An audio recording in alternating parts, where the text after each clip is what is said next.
Greetings, everyone. Kevin Clark here. This is our next edition of Content Evolution New World. It is the 16th of March. I'm delighted to have Mike McGuire, my co-host, with me. Mike, everything good out in your, have you got power now? Yeah, it came on, sounds like Michael's came on a little earlier. Ours came on yesterday around 5 o'clock. All right, well, both of these folks are out in the Silicon Valley area, so living off the grid on the grid. So well, I'm glad you're back empowered, as it were, for both this call and where you're calling in from. Well, we're really happy to have Michael Becker with us. Michael was referred by one of our trusted members of Content Evolution, Todd Hoskins. All right, that Michael's someone that we should get to know. And so he is going to share some things with us today. He's an advisor, an author, speaker, and teaches at university. And is also, we both share a background in being associated with the Association of National Advertisers. I'm going to let him explain a little bit more about his background, but he's going to be talking about personal identity and new path to value. There was a picture that I showed you folks. And then, hey, Ellen, I think you need to go on mute. There you go. I got it. And so he's going to actually dimensionalize, right, and explain the picture that I shared with you, all right, leading up to this. And we're really happy to have you with us, Michael. This is an inquisitive group. They'll ask questions. I'll remind everyone that we're recording. And so if you have any objections to being recorded, this would be a good time to just stay on mute or drop off. With that, we welcome Michael Becker. Michael? Fantastic. Hi, everyone. Thank you very much. It's excited to be here. So let's just kind of jump right in. So what I want to talk to you today about is what I call the personal data and identity meeting of the waters and a new path to value. And what we're going to be discussing is just kind of this evolution of how we got here. And what I mean by here is the role of personal data and identity, not just in the marketplace in general, but society as a whole. And I'm going to raise a lot of questions and ask you, frankly, what do we do about it? So a little bit about my background, as noted, I teach, I advise trade groups, I advise Fortune 500 companies, I advise startups, I mentor a lot of students and players. As a career, I sit at the intersection of product development, market development, business development, and marketing. And that rests on a foundation of academics. So I'm also, hopefully will be doctor by May 1st. So I'm finishing up my doctorate as well. It's been a slow crawl through glass for the last 18 years to get that done. So I'm almost complete. And really what started for me in this path towards personal data and identity was what I call my Newtonian moment. And I was reading a paper from John Dighton, former head of Harvard Business School, on around October 15th, 2005. And in that paper, he had written down this line item that says personal data, and the paper was written in 1999, or 1991, excuse me. And he had said personal data is an economic asset that should be owned by the individual. And I'm like, oh my God, that's exactly what's going on. I have no idea what that means, but I'm going to spend the rest of my career figuring it out. And so that's what I've been doing, is spending the rest of my career figuring it out. So you can check my LinkedIn profile and get a sense of kind of the milestones that have gotten us to this point in this presentation we have here today. But that's really what we're talking about, is this idea of the role of personal data and identity in particular in society, and to where we go with that. Some of the ideas, I just want to start with this. Can I get a kind of thumbs up or smiley face or anything? Raise a hand. I'm assuming you're all familiar with the concept George Orwell, 1984, etc. By the way, if you're not familiar with that, Orwell actually wrote the book in 1948. So very prognostication as to where we're going in society. And frankly, I think Orwell was an optimist. we have some pretty significant issues to contend with. And, frankly, and if you look at this, and one of my favorite, cartoonists is Tom Fishburne from Marketoonist, and really encourage you to subscribe to his stuff. But, your phone told your Fitbit that told your Nest that told your Sonos that you owe your wife an apology. $29.99 for roses. I mean, this is kind of really where we've gotten. And there is, in many ways, a tremendous amount of value in this experience, because if I actually do owe my wife some roses, if I can, be notified of that in time and in context, and to be able to reduce friction, great value for me. So that's something that we definitely want to consider. But I hearken back to this, and does anybody have a clue what this is? Mark, I think you're on mute. You were gonna comment. It's Soylent Green.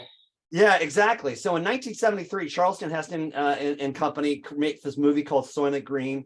And the idea is by 2023, the world would run out of food. And in order to solve that problem, what we're going to do is chew up our undesirable people of society, turn them into green potato chips, and feed ourselves back to society. And, and so he ends the movie with like, it's the people, and then, oh my God, crazy dystopian thing. Fast forward to today, we're 2023, and it's he got it right. And while we're not physically eating ourselves, we are digitally eating ourselves in a massive and huge way. And if you look at the exponential growth of what's happening with this concept of personal data, and what the industry really refers to it as the new black gold, it used to be our name, our family, our social security numbers, and now it's everything. Now it's our digital behaviors. Now it's our profiling. Now it's all of these little it's our genetics. It's all of these little nuances that are being combined together to help understand and play us and ourselves in this role within society. And one of the biggest challenges I think that we have right now is around 2010, because of technologies like artificial intelligence, we've really flipped the script on the role of society. We've moved from a causation-based decision-making society globally to a correlation-based decision-making society. And it's really around 2010 that artificial intelligence switch really flipped. And the implications that are staggering, because it's no longer an if and then that decision-making model. It's you're 84% likely to do X, so therefore I'm going to treat you as that. We're just simply not prepared for global correlation society-based decision-making in my way. And we can delve into that for days and hours and all of that, but there's quite a lot to think about. When we look at this new black gold, in 2013, Cisco predicted that the role of data, not just personal data, the role of data in society would create $19 trillion of net economic value for society. Personal data and identity across multiple industries, and I'll show you in a minute, is generating hundreds of billions of dollars in asset value for organizations and companies. And I'm sorry, there shouldn't be a dollar sign there. It's 1 to 13% in that. And let me just right now, because you want the decks later, so we'll go like this. And that's the beauty of real-time editing.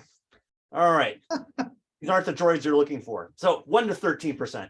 And the idea here is that if we can unlock the productivity value of personal data and identity, we can add 1 to 13% to the country's GDP around the world. So there's this massive understanding that this personal data, this identity information that we are infusing within society has massive, massive economic and social value. And I've been doing some research from quite some time. And if you just look at the role of personal data across different industries, like by 2026, it's a $1 trillion market. Data broker markets alone, $400 billion. Cybercrime losses, somewhere around $10.5 trillion. And just the numbers go on, and the economic impact that this thing we call personal data, this thing we call identity, that's contributing to society. And so at the end of the day, I mean, one of the biggest challenges is, going back to my point of Orwell as an optimist, we at this point are sitting at an inflection point in society where we're at that intersection of Brave New World, Lord of the Flies, Logan's Run, The Matrix, Brazil, the Brave New World, Soylent Green, you name it. And I think part of the reason why we've gotten to this point is because of this word we call the consumer.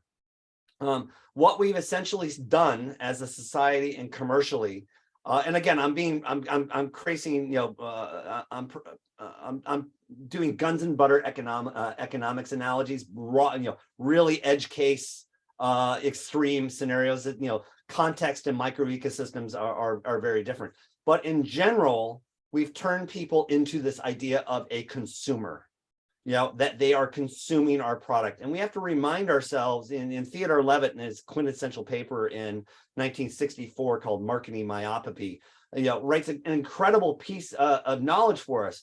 And essentially what he's saying is like, look, we've got to stop treating people as the consumer, right? They are an individual. They are investors, patients, voters.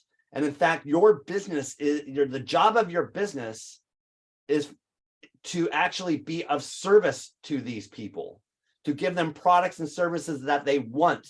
And his analogy at that time was, people don't want your drill, they want a 1/4-inch hole, right? And so we really need to be thinking about and switching our mindset and realizing that going forward, we've got to stop talking about this euphemistic consumer and start talking about the connected individual, about a self-sovereign agency, a self-sovereign individual that should have agency not only over their physical self, but also over their digital self or their phygital self, as we call. And this kind of this idea, the sense that we live our, we are phygital beings today. And then one of the issues, analogies I talk about often is that, and one of the challenges we have is, frankly, our value as recognized economically within society is often greater. Our digital self has greater value than our physical self. Like if we do not have a digital presence, we might as well not exist. I was having an interesting argument with an FTC lawyer a few years back, and she's like, well, if you don't agree to LinkedIn's terms of service, then don't sign up for LinkedIn. And I'm like, but so you're therefore then basically asking me to drop out of the employment market, because if I don't have a curated LinkedIn profile over years, I'm not going to get a job. So, we're making these kind of really, challenging decisions in the marketplace as to how we actually can effectively participate in this world when we have this dichotomy of the physical and digital self. And people are concerned. And it's not just about identity theft and fraud and those things that we hear in the popular news. And unfortunately, our legal system only compensates for the loss of money. And to the extent that you can actually validate that because of that breach or because of that individual company's behavior, I lost money, so therefore here's 10 cents on the dollar. That's the only thing we really compensate for in our legal system. What we don't recognize is anxiety, stress, the health implications that come from that, my loss of time, loss of money, reputation loss. Yes, and all of these other, 18, 19 recognized legal, issues that come around identity theft, fraud, and cybercrime. But then we also ignore this fact of death. When our data in society is misused, people die. When a hospital experiences a data breach, people die. When people get stalked through location stalking, people die. When information gets breached, like in such as Ashley Madison, or somebody gets outed for behaviors that they feel are private to them under their social media profiles, they commit suicide. There are rampant social economic issues that we have to contend with how our personal data is being effectively used throughout society. And frankly, in this process, as we've gotten to this point, we're deforesting the world. We are getting to this point of that brave new world meets Soylent Green meets Animal Farm, etc. And we need to really do something about it. And so what we need to do about it is recognize that we are actually entering into an inflection point, or in fact have entered into an inflection point in society. And this inflection point has been evolving now for well over 130 years. So around 1890 to 1990, I'll call it the Internet Zero.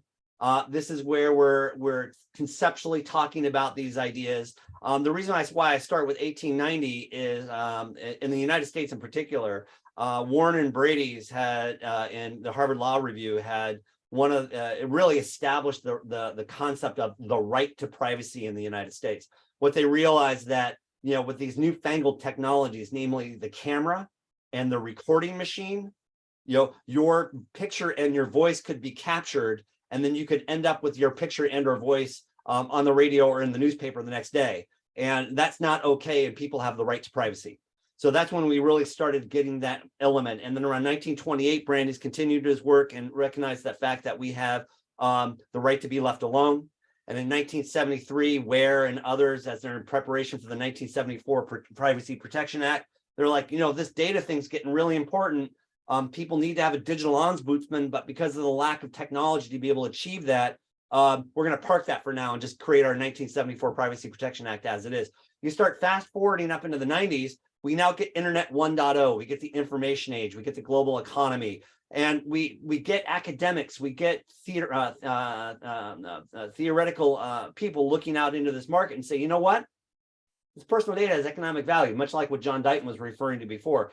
And we need to start doing something about it. So then you get the likes of like Kenneth Loudon or Hagel and Rapor. You've got Gordon Bell from the Microsoft groups who are thinking about, I should be as an individual in control of my data. And in fact, this data has economic value. And Loudon went as far as to say, there should be a national information exchange marketplace. And Hagel and Rapor in 97 suggested that, a new class of company is going to rise called the infomediary or intermediary that would actually represent the individual to the marketplace rather than the other way around. And so all of that was kind of happening in the 90s and in the early 2000s. And then, by the way, in around 2007 and 9, you've got the head of the EU come out and say, personal data is the new black gold, the new economic asset. You have the World Economic Forum suggesting that it should be on the balance sheet of companies, et cetera. So the World Economic Forum and others have been playing out this role since around 2011 and then into 2020. And from an internet perspective, we move into this new age. We move into this artificial intelligence age. We move into the platform age, the API age, where our data starts getting exchanged across multiple networks. You get what we see today with Google and Facebook and Amazon and the GAFA companies, what we saw and see through the lens of the Great Hack and the social dilemma and all of these other challenges that we're having with this free flowingness of our data throughout society. And again, don't get me wrong, the flow of data in society is so fantastically great for education and food resources and health and transportation. We absolutely need the flowing of our data throughout society, but we need it with this next key point. We need it with the individual having some control and agency over their ability to do that. And we're entering into what we call the Web 3.0 or the Internet 3.0. Some people call it Web 3.0. Jack Dorsey from TBH company, formerly CEO Square and Twitter, refers to it as Web 5.0. He's basically saying the reason why we're jumping to 5 is we're going to take the old web of 2, the new web of 3, combine it, 2 plus 3 equals 5, right? That's how he came up with that. And the whole idea is that we're going to use modern cryptology to start tokenizing our data, encrypting our data, and giving people control of their data. So that's really where we're at. And when we look out into the sea of personal information and identity management, I mean, it's staggering. The terminology is overwhelming, and how we actually roll it. And there's so many forces that we need to figure out to navigate ourselves through this maze to achieve this. And now let's take a big step back and let's take a breath, right? Because we've been looking at a lot of dystopian views and a lot of scary stuff. And in reality, we have a really rich and vibrant world and an ecosystem. Now and unfortunately, because of our very commercial organizational-centric approaches, we are hurting and damaging ourselves quite a bit. But what we need to do is try to figure out how do we create a balance? How do we create an ecosystem, an equilibrium within our society, within our economies, within our cultures, throughout the world, to have a vibrant, healthy environment where everyone, from the tops of the canopies all the way down to the forest floor, can survive and thrive? And then we, at a macro level, right? At a micro level, go at it. Let's have the wolves eat the deer. Let's have the deer eat the leaves. Let's have then release all of that consumption to then fertilize society and let it go. At a micro level, dog eat dog world. We're all wearing milk-bone underwear. But at a whole, we need to find a way to create this balanced ecosystem. Otherwise, then we're going to have a real difficult challenge. So to kind of understand this, I use this analogy. And down in the Amazon, there's a natural phenomenon called the meeting of the waters. And what's happening is when the two rivers meet, the Amazon River meets up with the Rio Negro. Because the rivers have different speeds, temperatures, and densities, they don't actually merge. And these two rivers coexist in the same riverbed of engagement, for nearly 6 kilometers or 3.7 miles. And I'm going to argue that that is the exact same thing that's happening in society today. We have our organizational-centric approach to personal data and identity management now starting to coexist with this new and emerging people-centric approach to personal data and identity management. The organizational-centric approach says we're going to have companies, we're going to have all of these tools and services that we're going to use to be able to help reduce friction across the customer journey, to help reduce fraud, to help do silent authentication behind the scenes, to be able to know your customer, to have all of these other complex algorithmic methodologies to be able to create frictionless, safe, secure experiences, both physically and digitally. That's what's happening with the organizational centric approach. And again, it's great. Don't get me wrong. Really, really valuable stuff that has to keep going.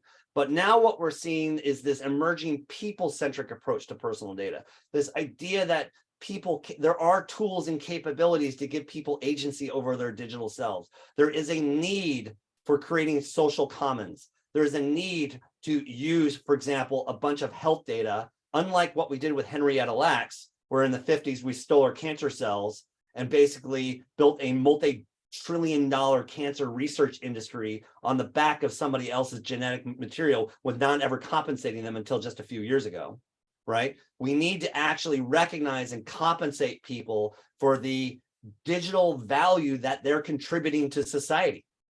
And that is what the people-centric approach of personal data and identity is all about. And remember, we are just at the inflection point, that confluence where these two methodologies are coming together. And if it takes God or whomever you adhere to stitch the two rivers of the Amazon back together in 6 kilometers and 3.7 miles, it's going to take us years, right? So we don't have to just get it all done today, but we need to realize that we have a choice to make. We are either going to let the organizational-centric approach dilute the people-centric approach such that truly the vision of Orwell as an optimist will come to surpass and we'll live in this dystopian world, or we'll be so idealistic that we think this people-centric approach is going to overtake everything and we can live in this great utopian society. But let's be honest. I mean, even Huxley says in books like The Island that, utopia doesn't last forever. At some point, the tanks come over the hill and we've got to create some balance. We've got to find this equilibrium state between these two rivers. Don't have the answer on how we exactly have to do that, but the first step towards any success is knowing the question and then striving for the answer. Now, in order to understand this, we need to think about the fact that there are significant undercurrents that are driving these two current rivers and how they're going to come together. You've got massive technological activities happening. You've got commercial activities happening. You have this growing social awareness activities happening. You have massive legal and regulatory elements happening. And this last point is really critical. And we don't have time in the next 30 minutes to go over every single one of these and dig into them in all great detail. But by 2025, it's estimated that 75% of the world's population will fall under one or more people-centric regulations, meaning that I, as a human being, I, as a digital being in a particular market, have the right to go to any entity and say, give me a copy of my data. Don't use my data. Forget who I am. There are some, and in fact, the UN has said privacy is a human right, right? Internet access is a human right. I should have the ability to be as protected digitally as I am physically. These are all of the things that we need to figure out as executives within society. And then you merge these 4 pillars of technology, commercial, social, and legal, and you get politics. And how do we actually balance all of these? That's the big question, and that's what we're going to need to move forward. But to really understand, and let me fix this slide real quick, to really understand what what the implications are, let's understand what we mean by personal data and identity. In that previous slide, I showed you all this growing stuff and all blah blah blah. But really, what we mean, and I've been doing a lot of research in this, and I'm defining, this is my definition, and no one else's yet, that personal data is data produced by and about an individual, and most importantly, by and about an individual's things. I believe IoT devices, these Internet of Things devices, my phone, my house, my car, will have a greater impact on society than say social media, than say e-commerce, or frankly anything that we've done up today. We have become digital beings.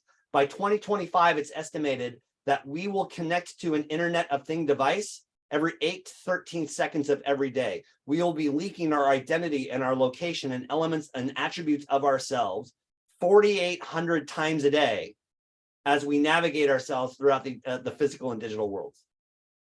And the question is, how do we get control of that? Who owns that data? What in fact is personal data? Well, then frankly, there are multiple definitions of personal data that we need to understand, starting with this idea of non-personal data.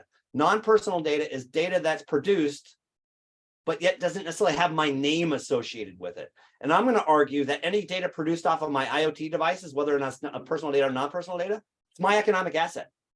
My car produced that data. John Ellis wrote a great book called the $0 Car, and he suggested that the average connected car will produce $40,000 of data, which the car companies are taking, selling. You bought the car, drove the car, maintained the car. Are you getting a check for 40 grand? I'm not, right? So we need to understand the economics of personal data in society and make it fair. So this idea of non-personal data needs to be considered. Then you have this idea of personal data, which is individual, unverified by third party, unencrypted data. That's the vast majority of the C's of data. Then as we move forward, you've got another type of data, which is called identifiers. These are specific data attributes and/or attribute sets that are used to resolve and identify me. Some of that data can be cryptographically signed, and other of that data is considered to be legally sensitive. And as an industry, we need to solve this. And I'll just pop down to this public monitoring example of just one. Let's say I'm standing in front of an AIDS clinic or similar or cancer clinic or whatever you mean in the hospital, and the security camera captures that information of me standing in that environment. Well, guess what? According to new regulations in Europe, particularly, that particular piece of the security camera thread is sensitive personal data that needs to be regulated, right? And there's a bunch of other really unique nuances that go around this idea. So we as an industry need to realize that all data is not the same, but yet all data needs to be treated slightly differently. And under this concept that any and all data produced by society is actually creating value for society, I believe in short order, there will not be anything called non-personal data. Because if devices are being generated by whomever owns that device, the owner of that device should have control over it, if not outright ownership over it, or if not right, co-ownership over it. And there's some really interesting models that we need to discuss about co-ownership versus control versus ownership, which we don't have time to discuss today. And there's a myriad, hundreds of use cases for all of this data. There's identification, authentication, verification, access management, aka traditional identity management concepts.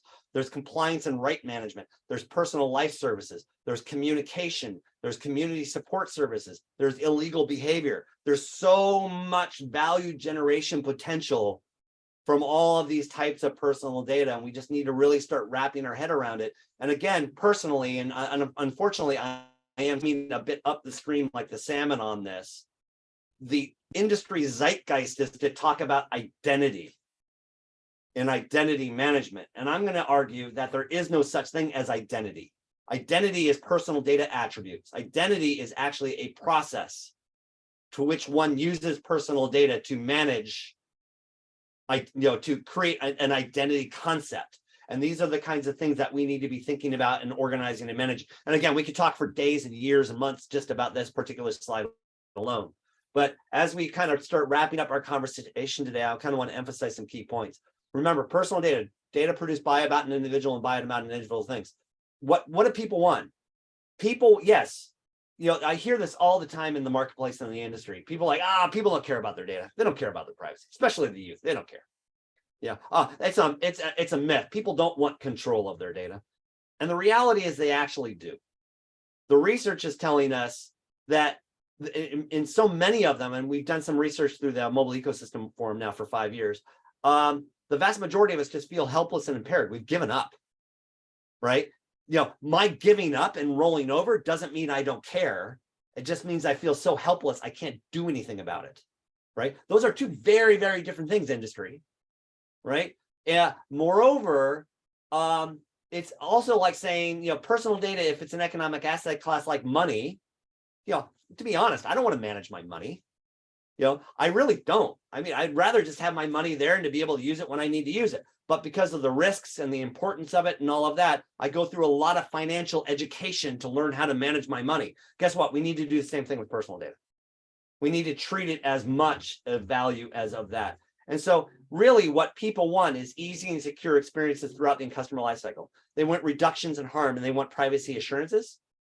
And if they can get the tools, utilities, and education to be able to do that, they will succeed. And I don't have a slide on this right now, but I have a concept that I've been evolving, what I call the 5 pillars of phygital sovereignty. And the 5 pillars of phygital sovereignty start with awareness, intent and behavioral change, adoption of professional services to support you, such as insurances and legal support and other remuneration services. It's the educational and training around my sovereign rights over my data and how I go about, in fact, executing those rights. And then finally, it's the realization that we are phygital beings. And as a phygital being, and again, sorry, let me fix that typo here real quick. As a phygital being, I actually need to proactively adopt adopt active and passive technologies in my life. Much like I have a lock on my front door in my house, I need to have a lock, both physical and passive lock on my data. And I need to be able to start managing it and using it effectively.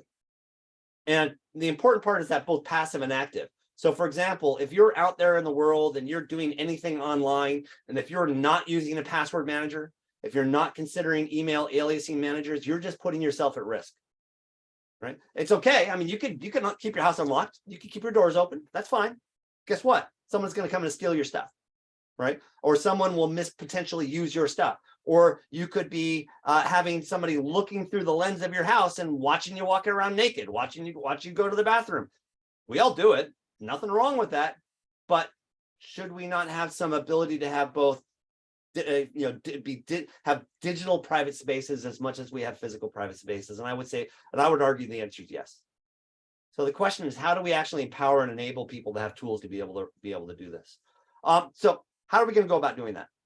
Well, as part of and again, this is such a generalization, it's silly, and I'll admit that. But there's this emerging concept that's been evolving now for 20 plus years, 30 plus years, and in fact, 70 plus years. The first person to do it was Vannevar Bush in 1946, coming up out of World War II, and he invented this concept of a mimic machine, which believed that people would have the ability to wirelessly and remotely control their personal data.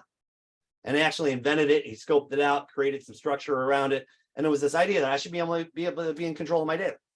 And it's now taken decades to us to get to that point, to have the technology and the capability and the awareness and understanding to be able to do that. And in general, again, there's so many terms around this. I've created a kind of a lexicon of terminology from 1890 up to today to get us to this point. One concept is the personal information management service. Another concept is this idea of personal data stores. Another concept is the personal data intermediary. You'll hear other terms like data unions, data cooperatives. Those aren't technology, those are legal approaches and frameworks. Data commons is another one. So there's a lot of terminology we have to wrap our heads around this. But let's just look at this. You've got this personal information management system, this basic architecture that will create at the heart of it, it's a personal data store. It's this database of me. It's this internet of me where I can have control of a data set of myself. That doesn't mean that copies of that data are somewhere else. It just means that I have a database for myself. And I can then choose to either lock that down and just use it for my own self-edification, my own protection, my own identification, or ultimately into a marketplace. Or I could layer on top of it compostable microservices through all of the various channels I use to interact with my lives to be able to have a dynamic, rich, engaging, value-generating experience within society, both digitally and physically. And that's really the goal and the concept of a personal information management service. And there's many ways that we'll go about implementing these, many technologies and methodologies that we leverage. Right now, there's 50 plus PIMS providers in the marketplace. And there's numerous commercial models that are making that happen. How do we go to market with these ideas? How are we converting these ideas into the marketplace? Well, the first way is it's going to be embedded value. A brand, a courageous leader, is going to take this concept of a PIMS and embed it into their product. And they may not even tell their customer exactly what it's doing, but they're basing it on the principles and idea that you as an individual, you are not my product. You are the individual to which I am of service of.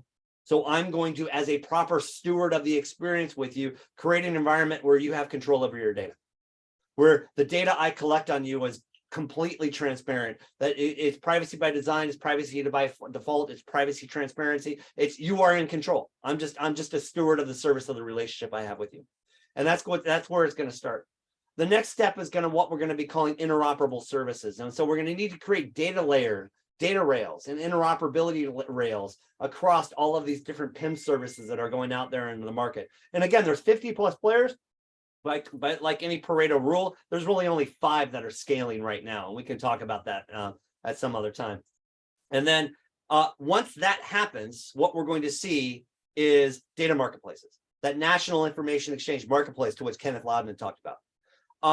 And to be honest, yes, this has been evolving for 130 years. But as we talk about this and the exponential scaling growth that's going to happen in the market, and I use the analogy of social media about this. 2007-ish, 2005, the likes of Facebook and MySpace and this concept of Twitter, this concept of social media emerges. And we're thinking, what? I'm going to text somebody that, or put out there in the market that I'm having dinner and this is what I'm eating and all of that. And we're like, why would anybody want to do that? Well, fast forward now, you've got good 60% of the global population leveraging and using tools and utilities like social media. And if you think about all of the impediments that were blocking that growth, smartphone adoption, internet bandwidth, mobile commerce, regulatory frameworks, all of those kind of currents, the 5-pillar undercurrents that I was talking about before, all of those impediments are gone, right? So we are going to be seeing exponential growth, and it's not going to be 10, 12, 15 years for us to get to a point where the vast majority of the world's population is using these types of tools and utilities. We're going to see this in about 3 to 5. And in fact, one example of that is the EU just this month has said, under their new EIDAS regulations, that by the regulation is going to be solidly in place this year. By end of next year-ish, every European citizen is going to have the right to a smart digital wallet to which they can cryptographically control their identity attributes. So again, this is happening fast, and we need to prepare for it as society and how we go about it. And we're right here. But going from path 1 to path 3, it's going to be about 2.5 years max before we start seeing massive social and undercurrent change. So some quick examples, tools like what Assurant is providing through Pocket Geek Privacy, aka privacy preserving technologies, those active and passive technologies that help me be in control of my data. Other solutions are like the BBC box. The BBC is right now with the BBC Together Data Pod project, are actively trialing giving people all of their media consumption data back into a data pod to which they own and control. You have other programs like the IATA Travel Pass, where I can be in control of at the intersection of my COVID passport, my COVID test, or any other related health test, and my airline tickets or train tickets, all converging into a single smart wallet that allows me to have control of those identity attributes. You have trials and programs that are happening like with Jaguar and others, where my car's driving down the road, the camera of the car detects a pothole, it uploads that pothole data to the city then pays me in cryptocurrency to my smart wallet on my car for having helped them detect that pothole, and to which now I can use that currency initially to pay for local tolls and parking, but eventually to pay for local commerce, go buy a cup of coffee, right? So you're seeing solutions like that. And then you have infrastructure plays with companies like My Planet, that are taking the core infrastructure that is a PIMS and enabling other companies and other domain experts to build end-to-end business models on top of the technologies and capabilities that we're putting into the market. And in fact, my plan is actually built an entire award-winning real estate business that actually puts the agent, the buyer, and the seller of a house all in control of their data to dynamically manage their relationships and the experience of the overall business exchange. So massive, massive opportunities. And this is one of hundreds of, excuse me, this is 5 of hundreds of examples that are happening in the world right now in real time. So fundamentally, what's behind a lot of the scenes, and I'm going to fast forward 2 years, 3 years from now, I look into the world and I see that we're going to have a new business metric. And I call it the number of verified connections. As people start adopting cryptographically controlled elements of their data, I'm going to be in control of my private and public keys. And when I subscribe to or connect to a business, when I AKA opt in, because opt in today is a fallacy. Yes, I checked that box. Come on, right? I don't know the asymmetry of terms between terms of service and privacy policies when I check that box are so out of whack that to the extent that I think in some contexts, that checking of that box is going to be illegal, right? It's going to be more of you as a business need to agree to my personal terms of service than me agreeing to yours. And the way we're going to go negotiating that is when I opt in with you, I'm going to give you a private key. Or excuse me, I'm going to give you the public key that ties to my private key, which validates that opt-in. And if at any point in time I don't like what you're doing, I am going to disable my key and I'm going to go dark on you. So you as a business now need to realize that there will be a new metric. It's not that I've got 1 million email addresses in my database. It's I've got 250,000 verified connections, AKA people who in real time are agreeing to allow me to continue to communicate with them. And the second they no longer agree with that, they cut me off. I'm out of the database. They're no longer verifiable, and they've in some instances have gone completely dark, and I've lost more than 50% of the data in my business. And this is really what we as industry are going to start needing to manage and think through. And this is called the decentralized identifiers and protocols. So as we think about where we're going into society, I think we're at a crossroads and we have a choice. We can either go left down the route, the dystopian route of the Brave New World, and where Orwell is an optimist. We allow the GAFAM companies, we allow the entropy of enterprise to continue to drive us down this path. We allow the and again, if we, and I have other slides on this, but I'll talk about it. Like in China, they've got a social credit scoring system, right? Where every behavior and interaction is being scored and such, and that if my score is not high enough, I don't get to rent that apartment. I don't get to buy that train ticket, right? And we as in the U.S., we think about that, I'm like, we're horrified by that, you know. But then again, let's kind of get off our hobby horse a little bit. We've got that here too. We call it the credit score, right? And at no point did I ever, personally agree to have for-profit commercial services score me to determine what I'm able to do with my money in society. So when you look at the kind of dynamic of how this is all playing out, you have organizational-centric approaches and people-centric approaches to personal data coexisting into the same riverbed.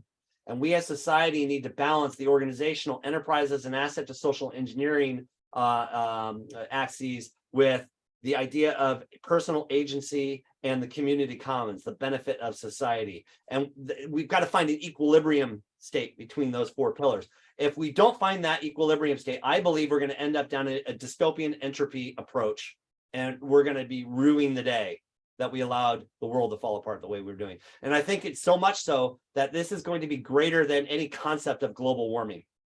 We're entering into a digital warming where we're going to could, in theory, hurt ourselves as much digitally as we're doing to the planet physically. Or if we can hang a hard right, we could try to achieve this utopian state. But let's not forget, every one of our philosophers say these utopias they're not sustainable. And frankly, dystopia is not sustainable either, if you think about the nature of society. So for me, I think we need to go down the middle path. And I call that middle path the identity nexus. And for me, the identity nexus is this equilibrium state of the flows of personal data and identity between individuals, enterprises, and public institutions.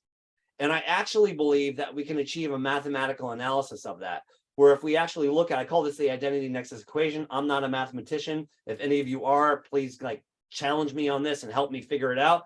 But the concept I have in this idea is that we need to find the equilibrium state where the sum of the value to risk ratio between individuals, enterprises, and private public institutions, plus the sum of the negative positive and negative social externalities of the use of personal data are in balance. Much like the a sustainable inflation rate, or much like a sustainable unemployment rate. We're going to find some economic lever or measure or social measure, which I've labeled the identity nexus, to measure how we're doing with this incredibly valuable asset that we have in society.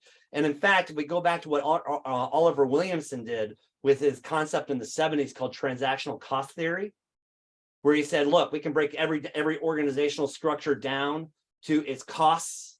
And if we can do that effectively, we can actually lead to really efficient economic models within an organizational and economy's environment. He won a Nobel Prize for the cost theory. And at the time, people thought he was nuts. But he actually kept chipping away and proved it and actually won a Nobel Prize. I believe whoever solves the identity nexus equation is going to win a Nobel Prize, because it is that important for our society and where we go. So where do we take away from this? We need to pick a path.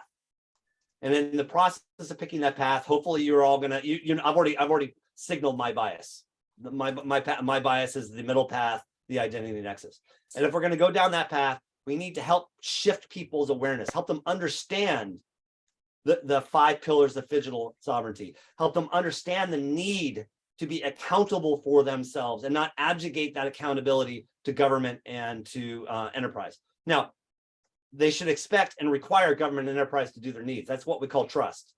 I'm going to give you my data because I'm going to trust and be vulnerable with you that you're not going to harm me in the process. And if you do harm me, you're going to be stand up about it and and take care of me. Right now, we're not. Our system in that model is completely broken. People need to stand up and give themselves a seat at the table. The other thing, if you go back to remember when I said the consumer is the turkey, we've got to get the consumer, we've got to get the individual off of the table as society, as industry. We've got to stop eating ourselves and actually give the individual a seat at the table. And I believe that's the only way we're going to really achieve the middle path.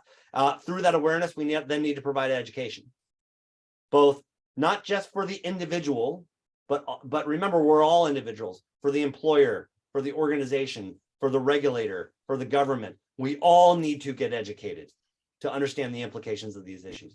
We need to put technical solutions in place. People lack the tools to easily and conveniently safeguard themselves, let alone participate in an economic marketplace.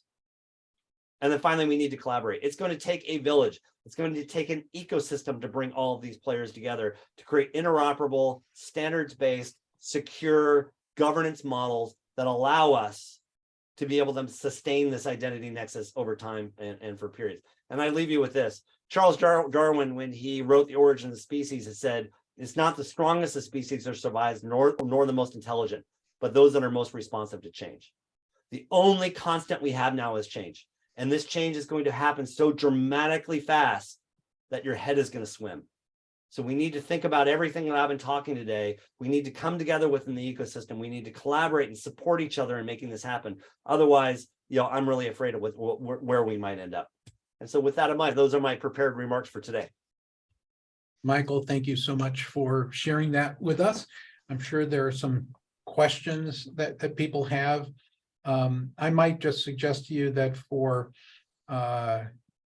getting your equation solved, in addition to your own skill set, you might want to set up an X Prize like thing to get more people to focus on it. Maybe I would have to have money to fund that X Prize. Well, guess what? By the way, too, on that other note, I'll put that out there in the world. I'm also looking for my benefactor and my Medici. If you remember the Medici family, the Italian family that underwrote all of our great Renaissance, I am in absolute need of a benefactor to support me in my efforts. So if there's anybody out there that wants to help underwrite my work, give me a call. Well, it's not in the form of a venture capital ask yet, but it can be made so.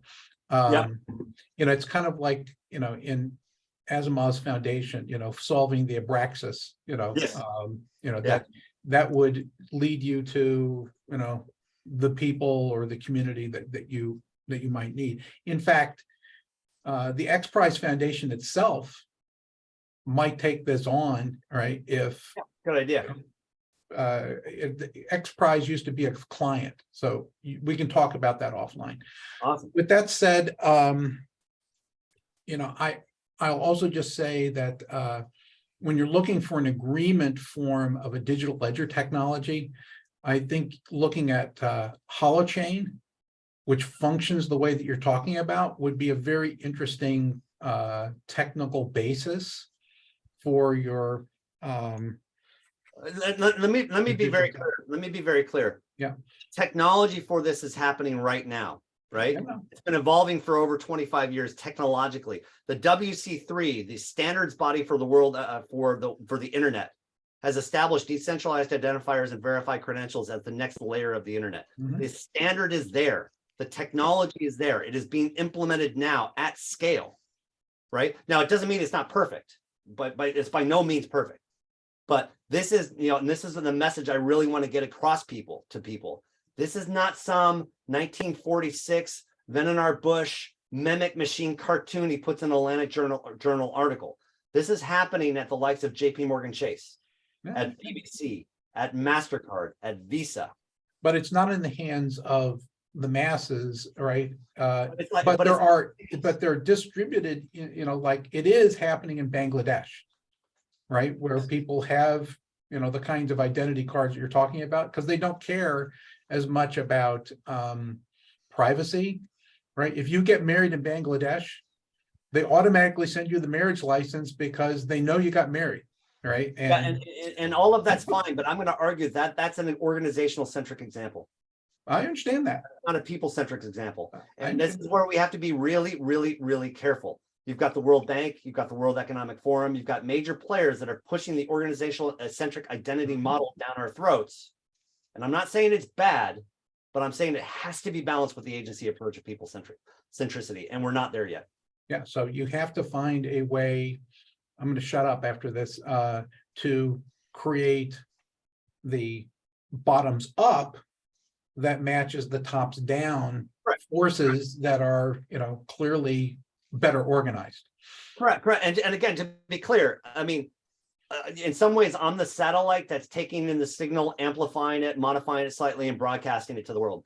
There are hundreds, if not thousands, of people that are actively doing this right now. And in fact, I'll put it out there on May 25th in London. I've got an event I'm putting on, the Personal Data and Identity Connects with the Mobile Ecosystem Forum, the MEF Connects Personal Data and Identity event, where we're going to be talking about this. And I'm building a platform that will be talking about this for years. So there are many, many, many people involved in this. There's another great event, the My Data event in Helsinki. You've got the Internet Identity Workshop that's been going on now for almost 20 years. The next one's in April. If you really want to geek the hell out, that's like such a great place to go. So again, we can follow up with some of these things happening on the world. And again, send the credentials, and we'll make sure that people who are on our distribution list see it. Mike? And again, the point I really want to emphasize is that point of time, exponential change in the next few years. Mm-hmm. Let's not underestimate that. Even Bill Gates says we tend to underestimate these kinds of things. And so let's move forward. Okay, I mean, any questions? Look at ChatGPT November 30th to now. All right, I mean, there's a lot has changed. Mike, what's going through your mind? Let's open it up to everyone else. My first thought was, thank you very much, Michael. That was outstanding and eye-opening. And I was tracking some of this when I last several years at Gartner with a couple of different research groups. But specific questions. Have you been tracking what Senator Maria Cantwell's been doing with the privacy federal legislation?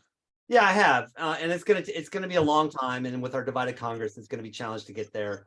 But this seems to be like a corollary enabler concept, right? That takes it from here's a law to this concept that is actually, as you point out, the technology tool set is developed. It's about how do we. Sure, and remember, if you call back, and I have a slide for this later, I can share with other people. I call it the four pillars of the regulatory philosophy. right? And we have to realize it's not a world of ands, but ors. I mean, excuse me, it's not a world of ors, but ands. Right. You have the people-centric approach, Europe, human rights, kind of parts of the world anywhere, social commons, US, organizational-centric approach, personal data is an enterprise asset, China, personal data is a social engineering tool, right? All four of those pillars are playing themselves out in every country in every world. It's just which one is the kind of leading philosophy. We're so kind of schizophrenic in the US in that we've got 5 states on the human right model.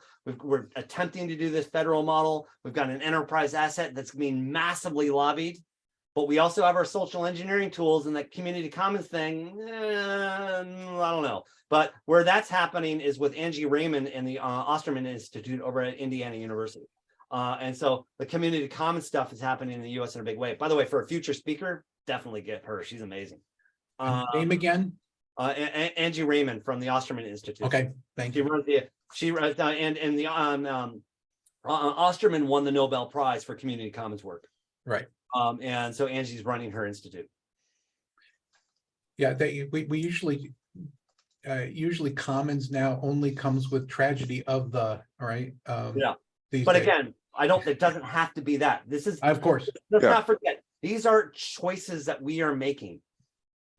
I know. Right. You know, this stuff doesn't happen naturally in nature, right? We're making these choices. So we need to advocate for them, for ourselves in doing that. All right, let's invite others who are with us to ask questions as we come up to the top of the hour. Anyone else have a question for Michael? Yes, Grant.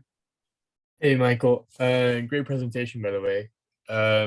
I do have a question pertaining to the person-centric model. I know 75% by 2025, but do you see some sort of conflict with China putting a damper on Of course. data? Yeah, of course. I mean, just look at what's happening with TikTok and what's happening with Huawei and fundamental infrastructure. And let's not forget in TikTok, this is one of, you know, and I'm sorry, I do have a hard stop, but let me kind of lead on this. Okay. The TikTok experience in China is very different than the TikTok experience in the US.